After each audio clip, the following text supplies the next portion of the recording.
Alrighty, here we are, and it's time to get starched.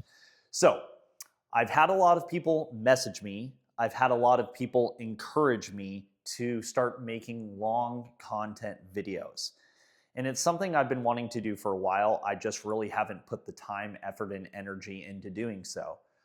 So, moving forward, I'm going to try to produce more of these long form videos where they're unscripted, most likely unedited, maybe some cuts here and there.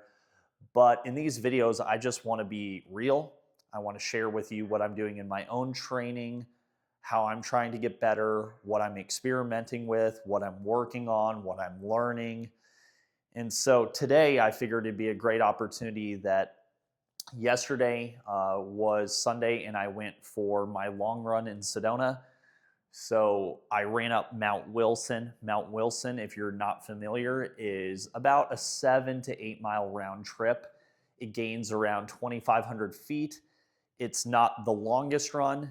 It's not the hardest run, but it is a great run because it takes you to the highest point in Sedona. So if you've never been to Sedona, whenever you go and visit, I recommend hiking up North Wilson Trail, and that's going to lead you to the best and highest point in Sedona. Now, I went up the trail mostly easy. I didn't try to push anything crazy. And then on the way down, I was putting in some strong efforts on the downhill for preparation this fall, when I really want to try to set an FKT, which is the fastest known time, for the descents in the Grand Canyon. Why? I don't know. I just like running downhill really fast. There's something thrilling about it. There's something technical about it. There's something in terms of being able to absorb that much force and impact and just tolerate that slam and jam. So that was what I did yesterday in training. I didn't have any strength work. And what I like to do is, if my long run is on a Sunday or my longest cardio effort of the week in terms of running, the next day is the perfect opportunity to start loading the calves and the feet again. Now, that might be a little bit counterintuitive to what you would think. You just did your long run. You're going to be a little beat up from it, especially if you go hard on the uphills or hard on the downhills. And I'm sore, to be honest. You know, shins are sore, calves are tight, Achilles is a little bit like, hey, what's up? And the thought process behind it is, if your long run is on Sunday, you want to start training your calves to stimulate them, to get them stronger, faster, better.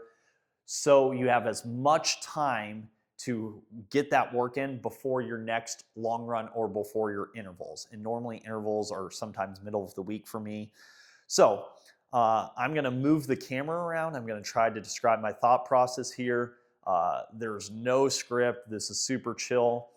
And yeah, I want you guys to come along for the ride. You can implement this in your own workout. So what we're going to do is we're going to start off with this awesome piece of equipment. So when it comes to soft tissue work, I don't really foam roll, but I have found over the years that the one place I do believe that soft tissue work is just incredibly effective when you do it consistently is going to be the bottom of the foot.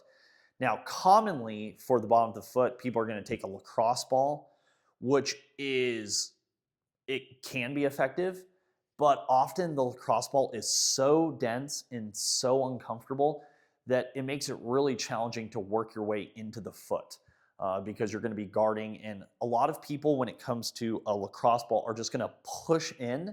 So they just push to make it hurt instead of going through the sequence. Now, I found this little foot roller with these kind of prongs or thumbs, and it has some give to it, which is freaking fantastic. And I think that is going to be a lot more effective. So I've just bought this at Target, and I found that doing this maybe before long run, after is great. And we're going to start to work on some of the deep tissue of the plantar fascia, the flexor hallucis longus in a second, using my setup here.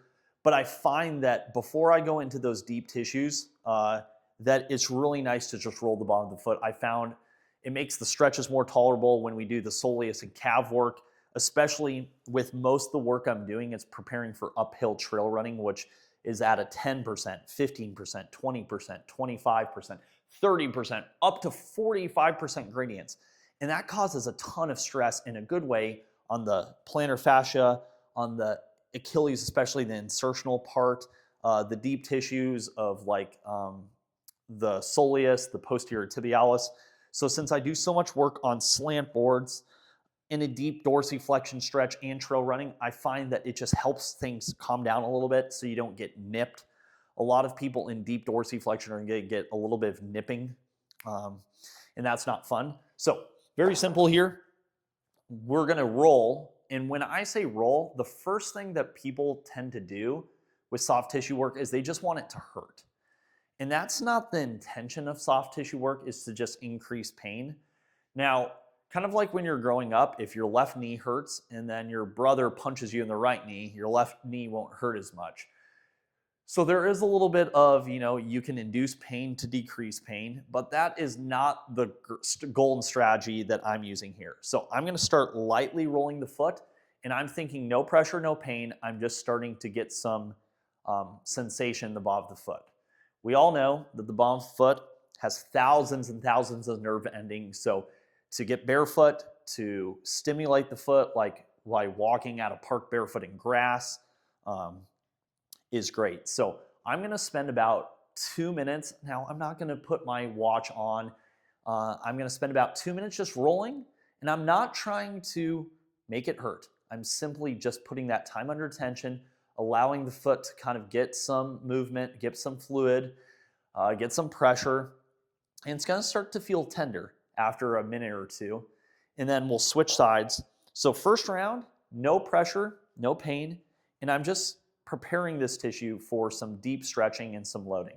And I found that this is one of the areas where this is incredibly effective. I find before I get into my deep soleus loading, my plantar fascial loading, and I do think I've changed my mind on this over the years of rolling the foot with a lacrosse ball. I was all for it, then I was really against it, because there was the research that came out where they looked at the IT band and they said, well, you can't really change the structure of the IT band by foam rolling and doing soft tissue work. So then I switched my perspective and I said, oh, okay, no soft tissue, no foam rolling, all that stuff's the devil and it's evil. And I still don't really use it that often, but where I found it to be the most effective personally is the bottom of the foot. And I think that it's something that can and should be done every day, and it can be done twice a day. So in round one, right, I've just been rolling with no pain, no pressure. In round two, all I'm going to do is I'm going to add pressure, but I might feel pain, but I'm still not trying to cause it. So I'm going to add maybe 10 to 20% more pressure, and I'm just going to do the same thing. So a lot of people are searching for pain. I'm trying to get past the nervous system, right? The nervous system's going to guard this area, especially after all that impact. And when I go downhill fast, I mean, you're hitting the ground violently hard. So 10 to 20% more pressure. I'm not going to hang out here forever. I'm going to go to the other side, 10 to 20% more pressure. Not trying to be a jerk. A lot of people are really aggressive when it comes to their soft tissue. I think that's fine. I think there are some benefits to kind of really going in there. That's more an Eastern style of soft tissue work where they just grit through the pain. I find that we can get to that, but we just want to spend some time kind of warming it up. So now in third round, I'm gonna not go full send, but I'm gonna go pretty aggressive now. So now if I feel pain and stuff like that, I feel like my body's going to be more readily able to accept it. It's going to be a lot nicer. So I'm rolling from front of the heel. So now I'm trying to add pressure. I'm trying to really go, and I'm only going to spend about 30 seconds doing this. Now, with this in particular, you can go with toes flexed, or if you go toes in extension and spread the toes, it's going to hit a lot harder. So you can roll toes down in flexion, then try to spread the toes in extension, and that's going to hit that plantar fascia and the flexor hallucis brevis and flexor hallucis longus even more in about 30 seconds, and the foot's going to really start to feel tender. And I find that's when the foot is going to get a big rush of blood flow. Even though there's no increase in oxygen demand, because it's not like we're running or doing anything, I find that once it starts to get tender, it's a great thing for the bottom of the foot. The bottom of the foot just operates differently, okay? Because it deals with, you gotta think, you're walking on it all the time, whether you do 10,000 steps, 20,000. So we got 30 seconds here. So try with toes in flexion. And then once again, toes in extension is gonna hit that a lot harder. You have your abductor hallucis down there. So many muscles in the foot. And this seems like a lot of time under tension. You know, most people, when they do soft tissue work, they still don't spend enough time doing it, right? So if I'm rolling back and forth on the foot, whatever spot I'm trying to hit, right, I'm just going over the top. So it takes a couple minutes. That's why I like doing this multiple rounds. Round 1, pressure, no pain. Round 2, pressure, some pain. Round 3, a little bit of, you know, some pain with pressure. So that is, I literally, you can get this off Amazon. It has that give, and I just think it's freaking amazing. This is one of those things where it has the right density where, you know, a tennis ball is not bad for the bottom of the foot. I still don't think the tennis ball hits kind of right. So now what we're going to do is we're going to work on developing some strict dorsiflexion. Now, one of the things we're going to do, so I'm going to adjust the camera here. So we're here. And this is something I picked up. I love picking up weird pieces of equipment off Amazon that are probably way overpriced, and they only might serve one purpose. But for me, since I like creating and finding new ways of doing things, I will buy something off Amazon that I probably shouldn't. So I picked up this thing called the dorsiflex, and this is going to allow you to stretch your toes, which, you know, a lot of times when we go to develop dorsiflexion, the foot's going to be flat on the ground and the toes are going to be down. And one of the things that can happen is, right, there's a lot of motions at the foot. So when I go to dorsiflex, which is bring my knee over toe, I can fake range of motion at the ankle by pronating the midfoot or everting the calcaneus. So one of the ways that we can work on strict dorsiflexion and not cheat or run away from the stretch is to elevate the toes. And I found this has been one of the most effective ways of loading and stretching not only my toe flexors, which would be the FHL and the FHB and all those guys, but for working on insertional issues at the Achilles, right? So we're going to set up with the dorsiflex. Now, I don't like doing this on the ground because I feel jammed up. If you're tight or sore or banged up in your hips or low back, you get fatigued to the point where you just can't stay in the stretch. So I prefer doing this elevated, and then we're going to grab a yoga block here. And I like to be close to something that I can hold on to. That's going to allow me to wedge, grip, and just pull myself in. So we've warmed up the bottom of the foot, the plantar fascia. That's going to make this stretch a little bit more tolerable, less nippy.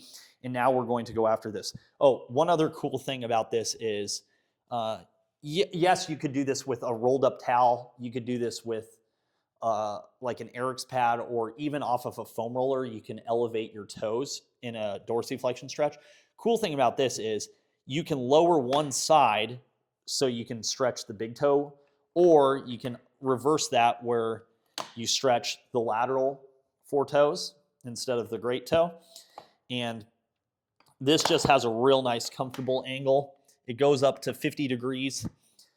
Way overpriced, but honestly, it's a great invention. And I think the people or guy or gal who invented it had the right idea. So what we're going to do is we're going to use a yoga block, and I'm going to go here. I'm going to put the toes in extension. So when our toe goes into extension, it's going to bias or create more of a supination in the foot. What that's going to do is that's going to block me from cheating into pronation. So that's going to allow me to get strict dorsiflexion. And I found a lot of people, when they do their dorsiflexion stretches or their soleus stretches, are going to miss out on getting pure dorsiflexion. So this stretch has been one of my favorites.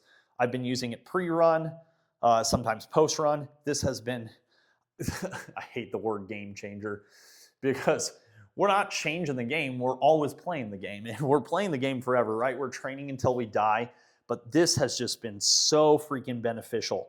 And you can mess around with the different angles. So I'm going to use the yoga block. I'm going to put the toes into extension. Once again, that is creating a rigid foot, so I can't really, that's going to limit me from pronating, which means I should get strict motion. Okay, at the talocrural joint. I always have trouble pronouncing that for some reason. Talocrural joint, which is the ankle mortise, versus the subtalar joint, which is going to be more the calcaneus and midfoot. So this yoga block is one of your greatest stretching tools, because if I just rock forward here, I don't have leverage to kind of get into that deep tissue. So this allows me to use my armpit and chest, and I'm not pushing really that much. All I'm doing is I'm almost becoming one with my thigh, to the point where my upper body, yoga block, and thigh create one unit that allows gravity in my center of mass as I lean forward to put that stretch under that deep tissue. And I'm going to feel that right in that insertional Achilles.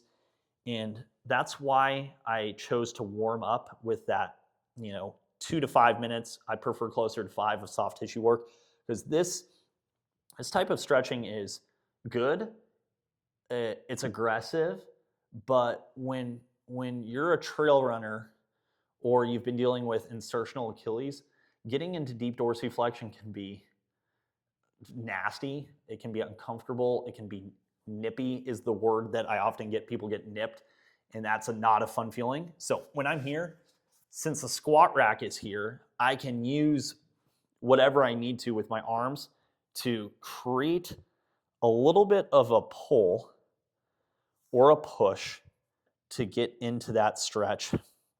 And then I just want to spend some time here finding where I feel the most tension. So I can take my knee and I can move it out and in. So I'm going to shift how much tibial rotation I have internally and externally.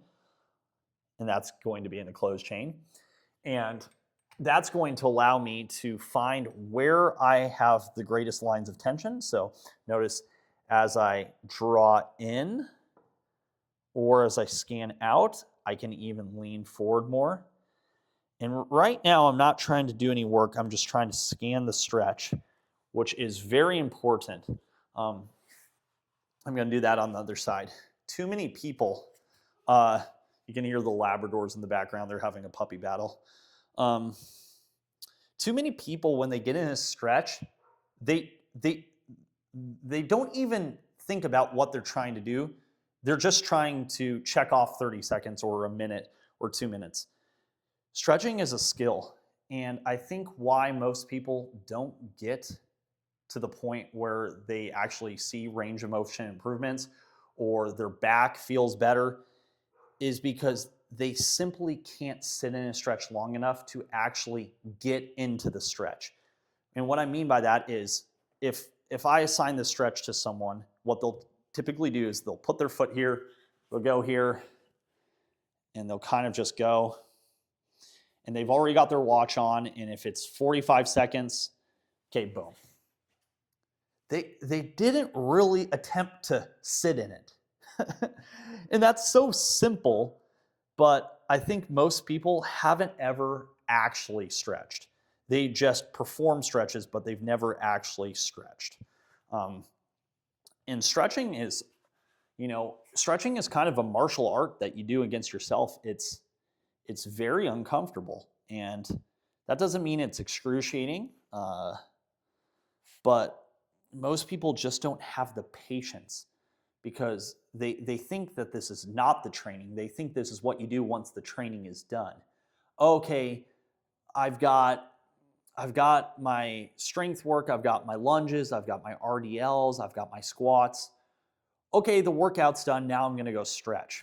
Remember, this is just strength training applied at an end range of motion. It's loading. It's this mobility training is strength training. Strength training is mobility training. Stretching is strength training. And it takes time. When we get into a stretch, the nervous system is going to put up this neurological tightness, and it's going to put up a security system because it doesn't trust us. It doesn't feel safe. It doesn't feel comfortable. It might be protecting damage. It might be fatigued. But when you first get into a stretch, you're not really even stretching the stuff. I always tell my clients that I work with that your first stretch is not just a warm-up. You're not even in the stuff. And what I mean by that is you get into stretch, you feel this tightness, this tension, this burning, nervy, and that's the security guard. That's the nervous system saying, whoa, whoa, whoa, whoa, whoa, whoa, what's going on here? Stop. What are you doing? And so the first wall of tension you run into or tightness that you feel is generally brain tension. Unless you have a background in martial arts and gymnastics where you spent 20 years stretching and then you go right into the splits almost with no warm-up. For most people, the first barrier that you run into is the brain, not the muscle, not the connective tissue, not the joint capsule, it's the brain. So round one, in my opinion, so what I just did was I was scanning the stretch, seeing how I felt, but I ran into the brain, I didn't run into the stuff. So to me, that didn't accomplish anything unless I was doing that after a run, meaning just trying to calm down the brain a little bit after the run to let the nervous system know that that range of motion is not damaged or in trouble. So in our second round, right, I'm still going to run into the brain, but now all of a sudden, since I've warmed up and since I've got into the stretch, now I know where I need to put the stretch, which means what line of tension is where I need to train, because you might have one person who they feel an extreme line of tension with their knee out here. And then another person, when they turn their knee in, feels their tightest line. The most important thing when it comes to stretching is the fact that we remember that there's not just one line of muscle. It's not muscle one from point A to point B. There are infinite lines of tension and tightness that we can find. And just like Battleship, the game Battleship, I'm not sure if people are going to remember that game. Hopefully. I feel like a boomer now that I'm talking about Battleship. In the game Battleship, you're searching and destroying for all these ships, and you're calling your shots. So the same thing is we want to search and destroy in every stretch lines of tension and tightness. The first line we're going to run into is the brain.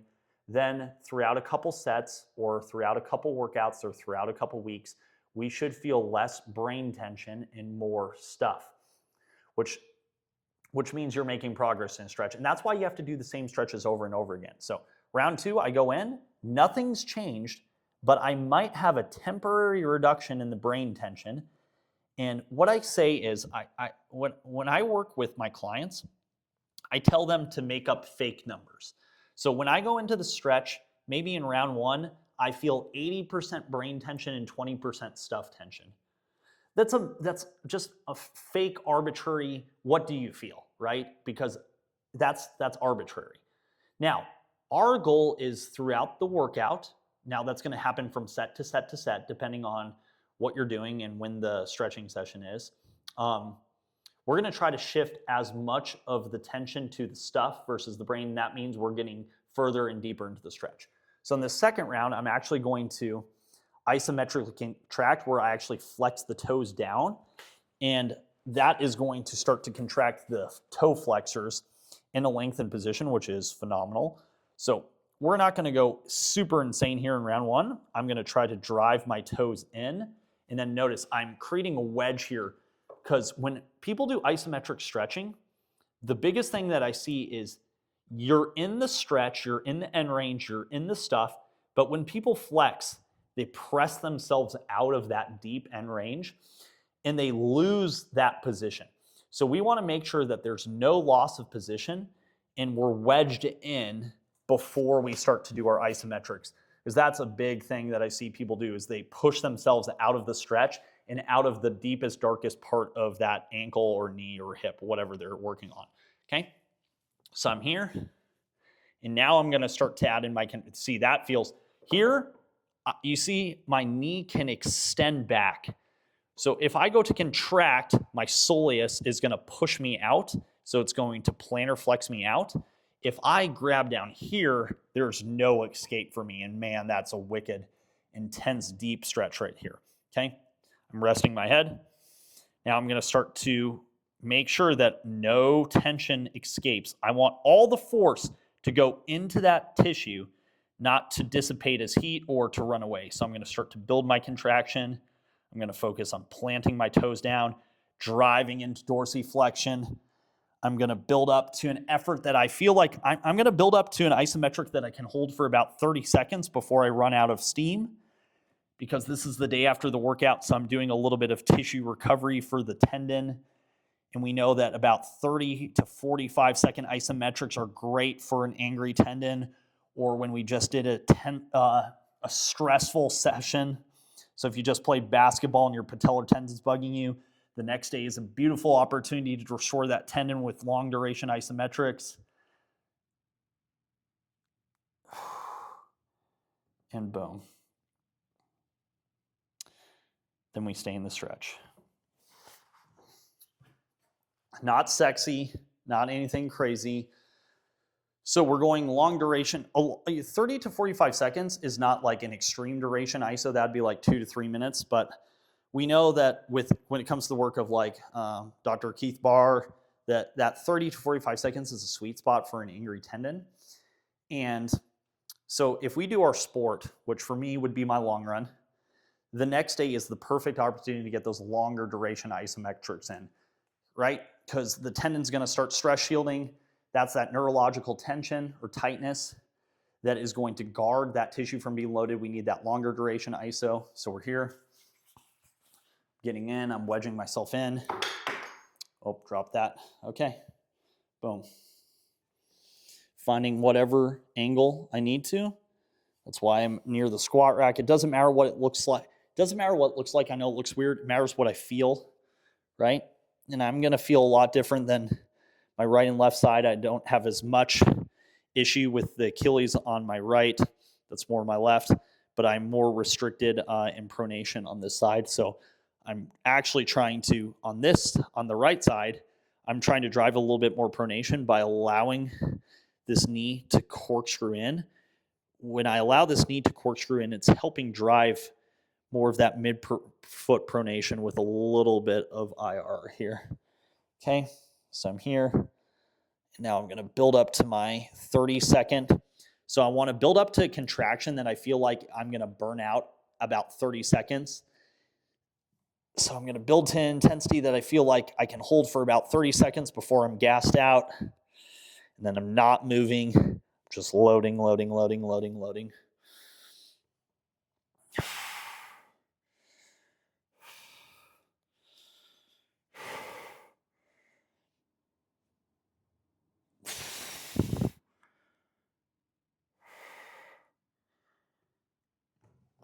Okay, boom. All right, we're going to go straight in. This is what training looks like, right? Most people treat their calves and shins and ankles as an afterthought. You know, it's amazing how, you know, what's the most common thing you're going to see for Achilles and calves on the internet is you're going to have people tell you to do like heel walks where you lift your heels up, and then toe walks where your toes are up. That's not sufficient enough outside of someone who's severely detrained, right? If if someone's severely detrained, that's going to work, right? And same thing, sorry, grabbing this. What you'll also see is, I'm not saying that there isn't a time and place. And remember, there's always a person who can benefit from even the simplest exercise. But then we'll see people go like this, or they go here with a TheraBand. We're not preparing our ankle to battle a rubber band. We're preparing our ankle and calves and Achilles to run, to absorb 10 times body weight force when we sprint, when we jump, when we land. We're not preparing to battle a TheraBand, right? So this is not wrong, it's just not enough. So we've got to be serious about our force inputs here. And remember, right now I'm just building my way into the deepest, darkest tissues. So the next round, as long as I feel comfortable, I'm going to try to increase the intensity of that 30-second isometric. So I'm here, and I can change the angle maybe as I start to get deeper into the tissue in that needle. So remember how I said in the first round it felt like 80% brain tension, 20% stuff? That last round was more 70-30, so I'm going to try to get that to continue to shift until the more I feel more stuff than brain tension. Now, when you're new to stretching, when you're new to end range mobility work, almost all of what you're going to feel is going to be brain tension, and that might be true for a couple weeks, that might be true for a couple months. That brain tension is always there. There's never going to be a time where it's not there. In fact, that would be a problem. It needs to be there, and depending on how fatigued, tired, and sore you are, some days it's going to be where you can't even get into stretch because let's say your hamstrings are really sore. Well, you're not going to be able to even get into deep stretching, and nor you're not going to hurt yourself if you do, but you're not going to get much progress. That's why if your hamstrings are trash sore, trying to get into a front split stretch is just a waste of time. So here we are. Next round, I'm going into the stuff. Okay. I'm going to find my line of tension. Okay. I'm wedged in. Dropping equipment. All right. Now, I am trying to increase the intensity of my 30-second ISO if I feel like I can handle it. And 30 seconds. Driving the toes in, trying to maximally plantar flex at the same time. Uncomfortable, comfortable is the way I describe these. It's not the end of the world, but it's very uncomfortable, but it's kind of comfortable at the same time. I know that's here we go, 30 seconds. Remember, I'm picking the intensity where I feel like right at the 30-second mark I hit failure. So that's a pretty strong contraction.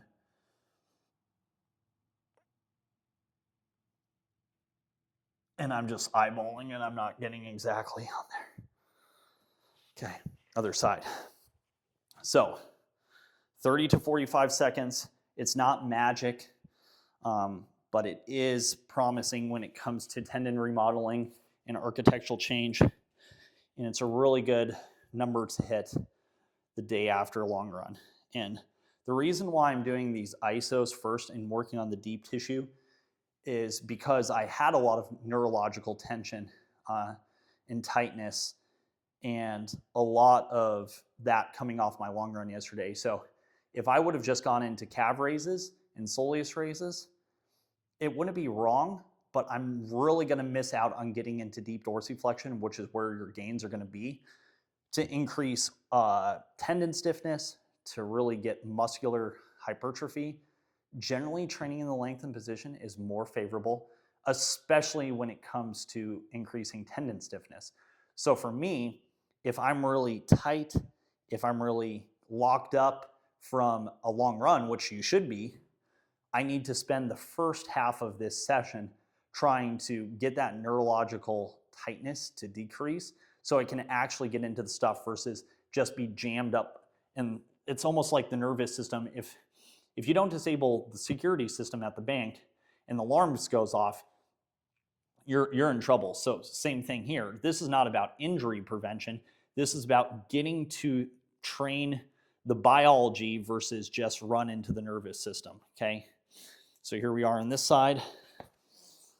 finding that line of tension. It's not about looking a certain way. So remember, it can look, I can look really weird if I'm getting the stretch where I want. It's all about directing the stretch. You've got to learn how to do that.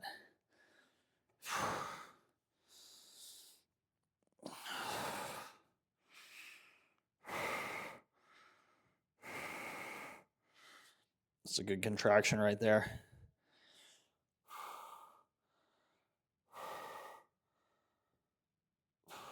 Boom. Okay. All right. Sweet. So warm up the bottom of the foot.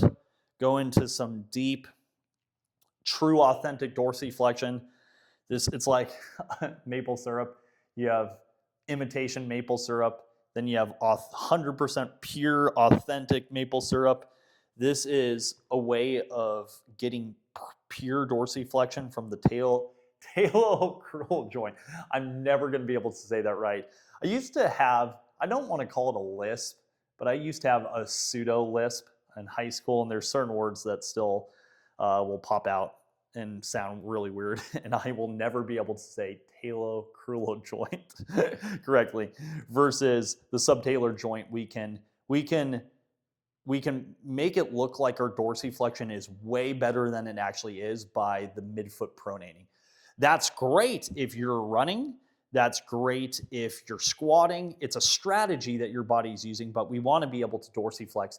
If we can't dorsiflex, we can't get the ankle rocker, and we can't get that proper length and load through the Achilles, the soleus, and the toe flexors helping off. So now that we've got this, let's go into our soleus races. So I'm going to flip the camera. So no, I'm not overthinking today. What we're going to do is we're going to hop on the Soleus machine. You guys like my advanced camera setup? So the deal is, this is the seated soleus.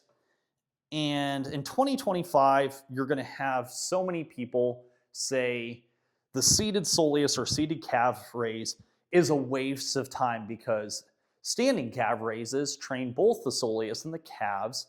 So why would you not just do standing calf raises? Because you can load them more, you're going to get more stretch on the Achilles.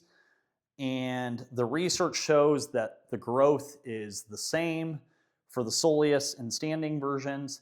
And people have weaponized the research to basically obliterate the seated calf raise or soleus raise as worthless. And I'm here to tell you, I think that's absolute trash. Let's be honest. I don't even think you need a research study. Do standing calf raises and load them heavy. And then do seated soleus raises and load them heavy. And tell me it doesn't hit differently. Yes, theoretically, this is supposedly putting the calves at a disadvantage, so it should shift more work to the soleus. And obviously standing, right, is going to be where you have more overall load, but it's going to allow the calves more leverage. This is one of those situations where I almost get so frustrated at the people who have taken research and turned it into a weapon, and they've lost their touch of just common sense in what you feel. If you've done seated soleus work, it hits a different level of deeper tissue that you don't get in the calf raise. And so here's my argument. Instead of creating this dichotomy or war, that we have this war between standing and seated, train them both. Like, what a wild concept. It's just so crazy to me that people won't do that in any other area of the body, you know. But for some reason, it's just people latching on to one study or one or two studies that show that the growth is similar in seated versus standing, so why do standing? So what I'm going to do here is I'm not calling this a pre-fatigue, but I'm just going to hit my soleus raises first. Now, this is the X mark. I got this. This might be another Amazon purchase. I've bought so much random stuff off Amazon. You guys probably think I'm crazy. But obviously, this is really convenient for a garage gym versus a standing calf raise. But I'll tell you right now that I find that this does hit differently. And I know I've said that like 5 times right now, but it's so silly that we can't, it's almost like we can't unthink once we've seen enough posts on social media. And we're going to start training now. But for calf work, and especially seed calf work, these are my Olympic weightlifting shoes. And I know you guys won't believe that I actually have Olympic lifted. Nothing crazy or wild, but I actually even went to the USA with weightlifting sports performance certification back in the day with my buddy Jackson. I was all about Olympic lifting, actually Olympic lifted like 3 times a week. I know that's hard to believe. You're like, Taylor, that's BS. It's true. These are my Romelios. Had them since that course. We actually, me and my buddy Jackson, we got matching Romelios for the course because we were so excited. It was at the Olympic Training Center. Really good course. Humbling and embarrassing for me because I had no experience like Olympic lifting. And most of the guys, when we did this course, was 2013? It was 2013 or 2014. I feel old now. I think it was 2013 that Jackson and I went, and at that time, CrossFit was booming, right? And most of the people at the course were CrossFit people, and they had been Olympic weightlifting for years. So they start the course, and then there's some open practice sessions, and I'm working with 65 pounds, 95 pounds, 113, and everyone else at the course is throwing on like 225, 245, and they're clean and jerking. I'm sitting there like, what the heck is going on? But I still have these Romelios, which is awesome. But the reason I like these is because I'm not trying to work on midfoot mobility anymore or foot mobility. That's a little bit of what I was doing earlier. I know we didn't do any pronation specific work today. Now I just want to load the bejesus out of this. And I find that the stiffness of these shoes responds incredibly well as this gets heavier. And also I think that this helps me maximize the dorsiflexion, the stretch.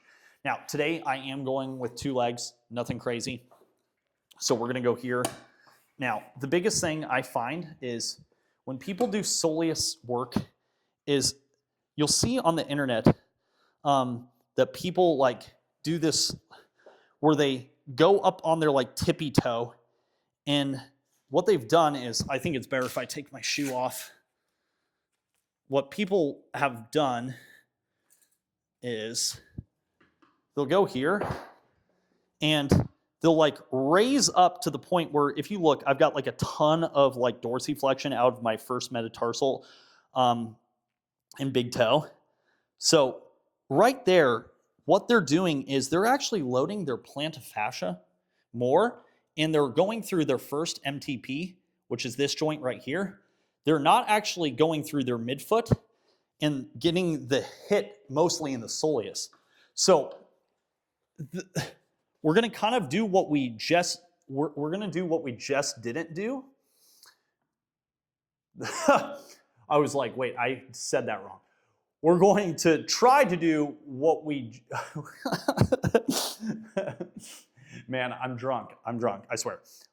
What we're going to try to do is we're going to try to avoid getting into deep dorsiflexion of that big toe, and we're going to try to drive through our midfoot now, right? The soleus and calf are plantar flexors. They are not responsible for dorsiflexion of the big foot. So when people go into their soleus races, they tend to have their big toe on, and then they're going at that big toe joint, and they're hinging there. I actually like to have my big toe slightly off the front. That doesn't mean I don't push through the first metatarsal and big toe. It just means that I'm not hinging at that joint and I'm trying to go through my foot. So another thing I've learned is it's not bad if you have your knees in the center of the pad, but it's actually better if you have your knees more forward than the pad. I don't know why a lot of people go here. That's not the end of the world when it's lighter. So right now I don't have any crazy amount of weight here. I've just got 55 pounds. But as it gets heavier, if your knees are just under the pad, I've seen where people actually slip off and they almost blow their Achilles. So It also makes it hard when you're trying to re-rack at the end. So we're gonna go here. Got to do a little shuffle, shuffle. Now this is a cheap, so there. All right, now on the way down, when I do seated calf work, I actually think about it as two things. I think it as a tib raise on the way down, and then a soleus heel lift on the way up. So as I go down, I want to think about actually thinking about lifting my toe to my knee. So just like a tib raise, I want to think lift my toe to my knee. That should maximize the stretch. And then on the way back up, instead of thinking press my toes down, which is what most people do, most people press through the toes. That's what I was trying to describe earlier. That's not wrong. It's just not going to hit the soleus as hard. So on the way down, I'm going to think tib raise to maximize the stretch. And then on the way back up, I'm going to think about if I had a picture, I've got an X on the back of my heel bone, like a black X. And then picture I've got a second X right below my calf. I want you to try to touch the X's together. So, ready? On the way down, tib raise, and on the way up, try to take that X on your heel bone and X on your Achilles, and boom. Now, in this situation, when I finish the soleus raise, my heel is only parallel with the ground or slightly above. It won't get much higher. So we tib raise down, and then ready? Kiss the Achilles back up, not through the toes. Heel raise back, tib raise down, and Achilles. So when I say kiss the Achilles, we want to see wrinkles in the Achilles when we're getting good plantar flexion. This is a little bit easier to experience when you're doing a standing calf raise, but we want to physically squeeze the Achilles right here and create wrinkles in the Achilles. And if I just press through the big toe and push through my toes, I'm not going to get that hit as much. And then remember, we are just getting our heel too parallel or slightly parallel with the ground. We don't need to get, if your heel's nice and high, the load is probably too light. The soleus happens to be one of the strongest muscles in the body. Deals with like 6 to 8 times body weight force, 750% more force than the tibialis when we run. So if we're trying to make the soleus and Achilles stronger, if you can do full plantar flexion, which means heel to the sky, and your heel's like super high, the load is not even remotely heavy enough to really get good, strong adaptations, okay? So I'm gonna add more weight, but remember, kiss the Achilles. So we wanna see wrinkles in the Achilles. We wanna think, instead of pressing through the toes, we wanna think through the midfoot. I just find that that helps eliminate the P fascia. And then what we're gonna do here is we're going to add some more weight and then not overthink, okay? So I'm not overthinking. People are gonna say, well, how many sets, how many reps? The answer is another, okay? So on the way down, actively dorsiflex, so tib raise on the way down, kiss the Achilles on the way up. Tib raise, about a 2-second down.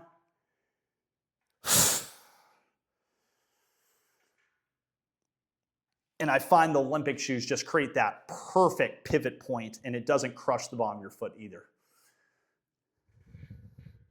And I'm a guy who trains in barefoot shoes all the time. Down, down, down.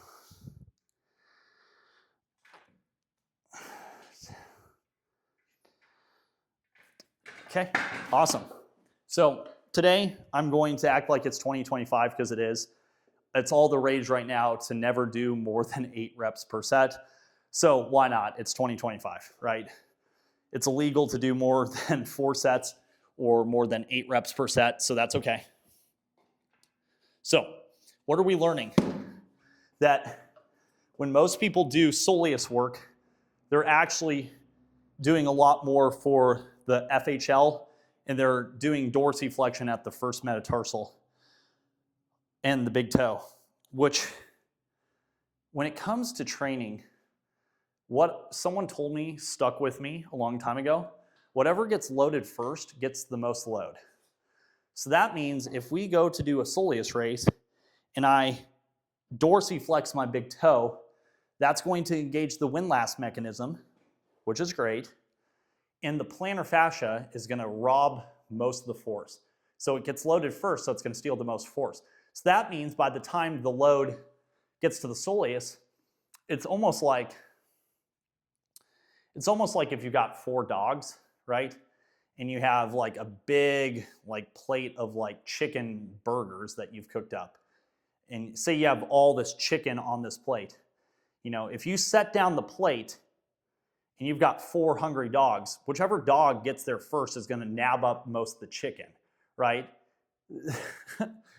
That if I was a professor at university, people would be like, wait, did you just try to explain force dynamics and force flow with the transmission of force with chicken and dogs? Yeah. Or another great example is Hungry Hungry Hippos, right? So that silly game where you have 4 people, the marbles all drop in the middle, and then you start trying to hammer away and gobble up all the marbles.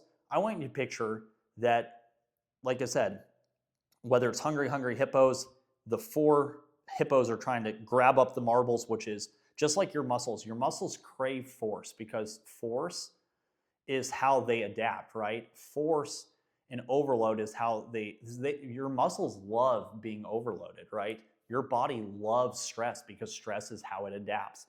So when we're trying to train, force is going to get distributed through the whole chain, of course, but we're trying to put force where we want it.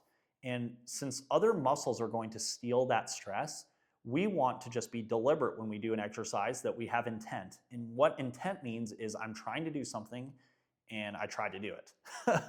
So when we do a soleus raise, it's not the end of the world if you dorsiflex your big toe and your plantar fascia gets loaded, but we're trying to nail the soleus. And it's one where I'll say something's trying to steal the stress. So the better you line this up, the more you're going to put the stress where you want it. And you'd be surprised how hard it is to sometimes do that. That's why bodybuilding is a sport. They're trying to put stress in a particular area to hypertrophy. We're just doing this to try to hit a specific line of tissue. And this is why injured stuff or weak stuff can stay injured and weak for so long, because the body can shield that area with stress. That's called the stress shielding effect for tendons, but it also does it when we train. And so technique in the gym is a lot about putting stress where you want it. It's not all about preventing injuries. I know that a lot of technical stuff, like when it comes to Olympic weightlifting or kettlebells, is about not getting injured, but like this is not about injury prevention. This is about putting force where you want it, which is your intent. Okay? So, nothing magical. Put force where I want it, actively dorsiflex.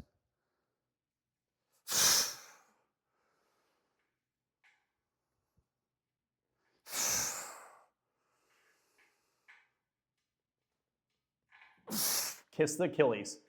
I want you to wrinkle your Achilles. Don't focus on the toes. Focus on lifting the heel and wrinkling your Achilles.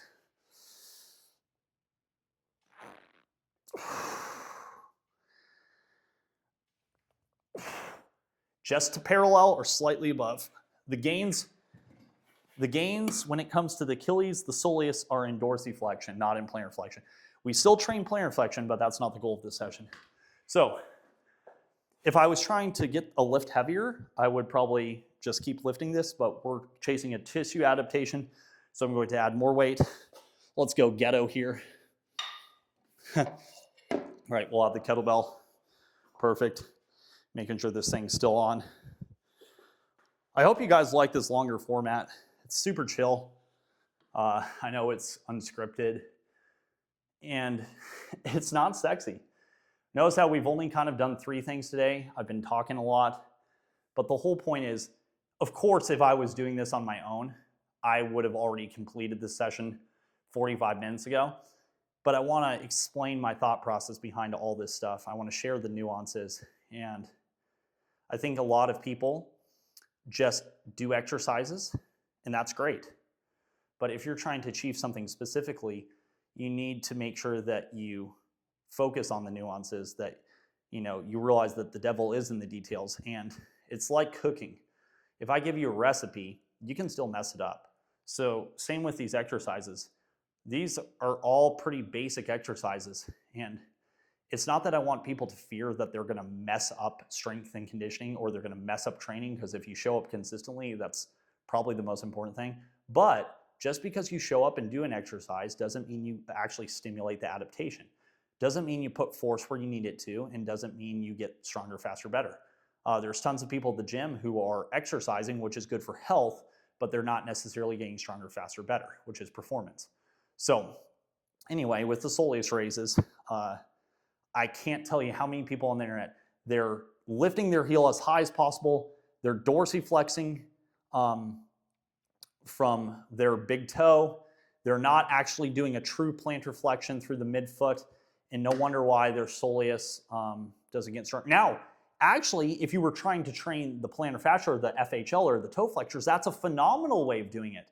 But I see a lot of I think it's the knees over toes guys that do what they call a Soleus raise, but it's actually not for this. They're not really hitting the Soleus that hard, because if you can go into full plantar flexion, you're not hitting the Soleus that hard. It's just true, okay? Hardest part about this is, without a spotter, sometimes just getting set up because it takes shuffling the feet.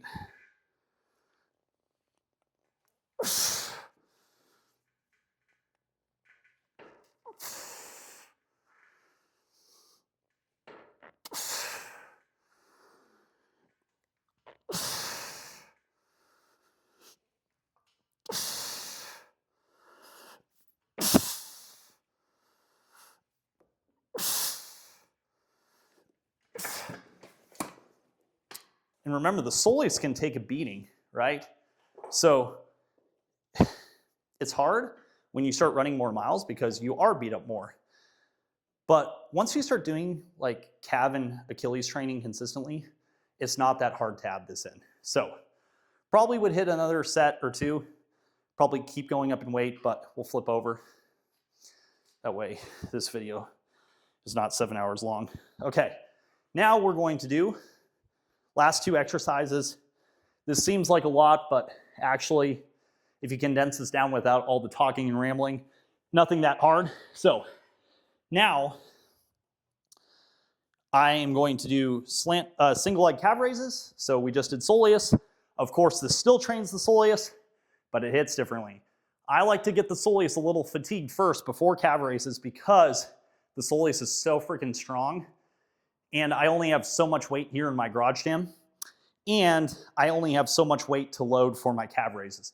Now, often for calf raises, I will do this off a Smith machine or a safety squat bar at the gym, but since I am doing this in my garage, I like to make this harder by adding a slant board, because that's specific to uphill running. Also, it's more stretch. So I do Soleus first as a pre-fatigue.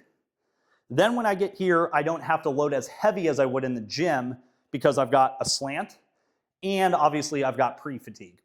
So obviously if I wasn't pre-fatiguing, I could go off the flat ground, so I could go off the flat ground and do these at like 200 pounds or whatever. So the great thing is now I'm going to get absolutely smoked in a good way. So I'm going to go a little bit higher volume today when it comes to our big toe and toe flexion raises, which is going to be here. So we're going to go off the slant board, and I'm going to mimic what I just did. Now this is about a, what would that be, like a 15, 20 degree slant. If you go much higher, so this is like this is level 0. That's a great angle. That's a great angle. That's a great angle. If you go much higher than that, which is 1, 2, 3 notches high, it's just too hard to load because you're going to slip. So I find that the most you need to go is like level 1 or 2, level 1, 2, or 3. If you go much more than like a 20 degree slope, it's just really hard to go heavy. Now, since this is not about balance, I actually like doing this where I'm holding on because that allows me to go nice and strong. And what I'm going to do is I'm going to start at the top and lower down. Some people will start at the bottom and go out of the bottom. I find that we're already doing so much deep dorsiflexion that's not necessary. So hold on with one hand. Now you can experiment with the kettlebell being on the same side or the opposite side. That does hit a little differently. And then once again, I can make this, I can focus on two things. If I want to focus more on plantar fascia, I'm going to, I'm going to drive through the big toe, like I was just talking about. So you see how that motion's coming from the first metatarsal or big toe? Or I can try to go from the midfoot where I don't drive as much through the big toe. It just depends on what your needs are. If you've got terrible big toe dorsiflexion, drive through the big toe. If you've got poor muscular endurance or strength of your soleus and calf, try to go through the midfoot. If you've got high and rigid, so if you've got rigid feet that don't pronate well, I'd focus on midfoot calf raises. If you've got flat feet, I would focus more on big toe. Those are just a couple little small ways about going about it. I know that's confusing, that you're saying, should I do midfoot calf raises or big toe calf raises? You'll get what I'm talking about one day, okay? So my feet are a little bit more rigid and I struggle with pronation. So I'm gonna focus on going through my midfoot. So I'm gonna try to not drive into that deep dorsiflexion at the first. I'm gonna try to lift from the midfoot where my toe stays more neutral and more flexion, okay? Now, I find if I'm doing big toe dorsiflexion, higher on the slant board is big toe. If I go lower, it's gonna be more midfoot. So midfoot calf raises, I want you to go to the lower half of the slant board. Big toe calf raises go near the top. Okay, so here we are. I like to get to the point where my heel is going to lightly touch the ground at the bottom. So I find a good starting point. That's good right there. Then I'm gonna go to the top, pressure onto my big toe, and then midfoot. If I reach my other foot out, it's going to help me keep pressure on my big toe. So a lot of people are going to cheat by losing pressure on their first metatarsal. So I like to kick my leg out. So one more time. To make sure I don't lose my big toe, I'm going to reach this other foot out, and that will help keep pressure on there. So if I reach out a little bit, and then I'm going more midfoot calf raises, even though, yes, you're going to still get into dorsiflexion.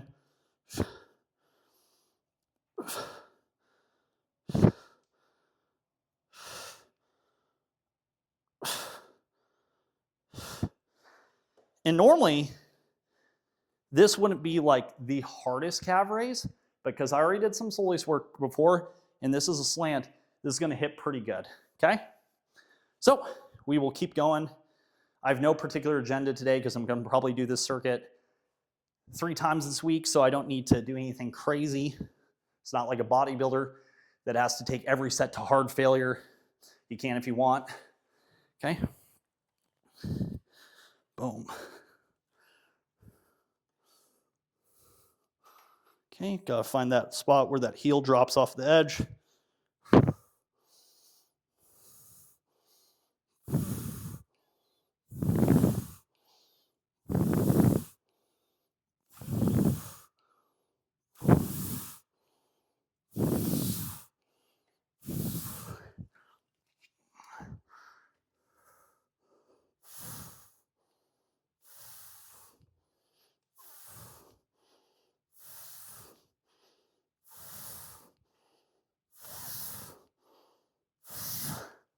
Cool.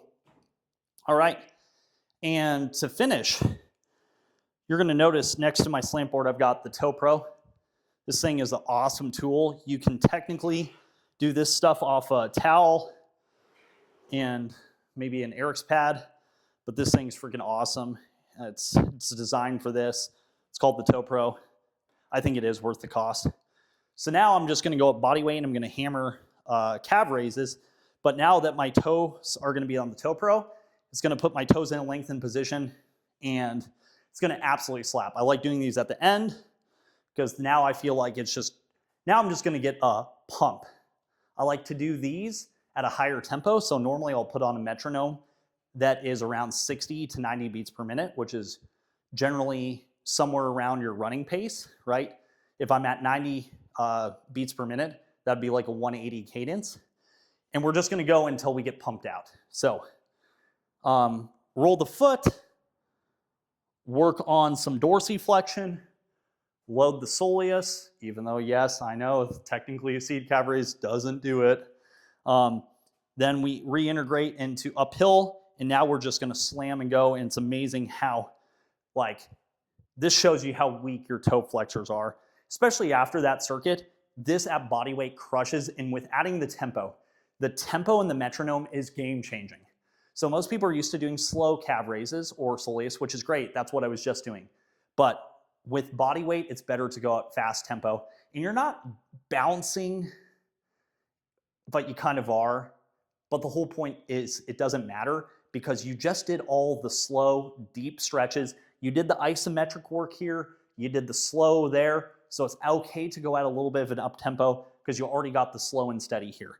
Okay, so now my big toe is on the crest. So the great thing about this is it puts the toe flexors at length. And then I'm just going to do, I could do straight leg calf raises, or I could do bent to straight. It doesn't matter. I don't overthink it. I love the bent to straight variation. And the most important thing is each rep, I'm actively flexing my toes. So I'm not just lifting my heel, I'm trying to squish and press my toes down at the top of every rep. So I want to initiate through toe flexion. That's the whole goal of this. A lot of people just go and they do calf raises off this. You need to actively be pressing your toes in to the point you're squishing this down. That way you get good engagement of the toe flexors. If you do this right, this thing will blow you up in like 30 seconds. It's amazing. Okay, so I'm gonna go quick. I'm gonna do 30 seconds. So I'm gonna go bent to straight.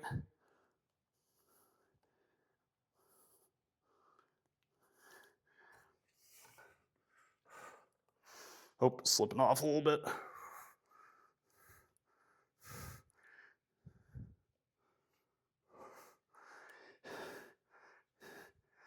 And you're gonna realize how quickly you just get pumped out.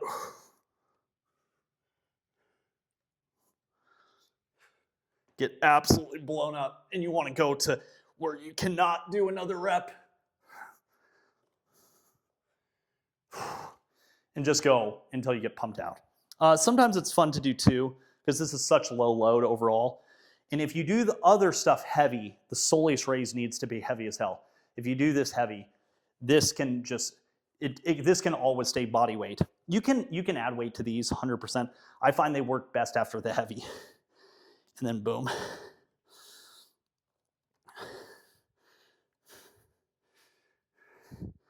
Active, leading the way with toe flexion. And you should get that almost bicep pump in your calf where it feels like someone's just squeezing it and it's pushing out because it's so engorged and filled with blood, the pump. And yeah, guys, that's a little bit of a training session. And that seems like that should take an hour. If you just did that straight through, 10 minutes. And I don't want you to think of this as, okay, I'm going to do my strength training, then I'm going to do my stretching. This is training. This is just as important as your deadlifts, your squats, right? If you're only as strong as your weakest link, and for most people when it comes to running, it's their shins, their plantar fascia, their Achilles, their knee. This is important. If you treat this like your deadlift, your bench press, your squat, and you constantly try to drive your numbers up, more capacity, more variations, you are going to see it return in running. Yes, we are not mirroring the demands. We can't match the demands of running in the gym. When you run, right, that's like the soleus is experienced 6 to 8 times body weight when we run. We're not trying to match the demands of running. We're trying to build tissue so that we can use that tissue to train, whether that's more plyometrics or whether that's more running miles, because the whole point is when we run a lot, it's going to basically break down tissues and it's going to accelerate degradation. So we're not trying to match the demands of running in here. We can't. What we can do is we can do this type of training, then that builds up my tendons, my calves, my soleus. Then I can do that to do more plyometrics or to run more. If I do more plyometrics, my body is going to match the demands of running in plyometrics. So this is just a simple calf and soleus session. Hopefully you guys got some fun tips, some exercises, but the whole point is it was super simple. Because this is all about progressive overload. It's not about 500 calf raise variations, because most people haven't got their seated soleus and their standing calf raise to any appreciable level. Now, I'm not telling you that you have to have a 500-pound single leg calf raise or you're going to be forever broke and you're not going to be able to run.